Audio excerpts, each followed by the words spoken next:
अंजली दमानी यांनी सरपंच हत्या प्रकरणामध्ये पोस्ट करत केला नवा आरोप।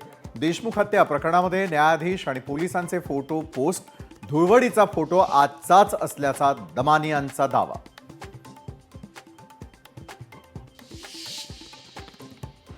नाशिकमध्ये खासगी सावकारांच्या मुसक्या आवळल्या।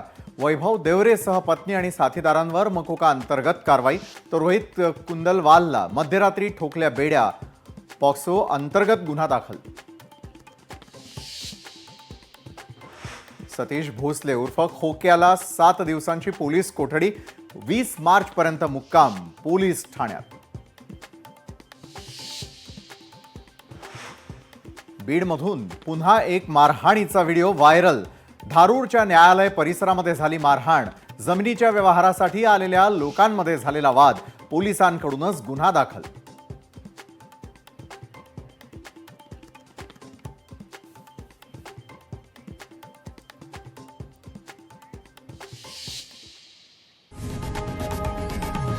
लोकशाही मराठी ऐका, पहा, जागरूक रहा।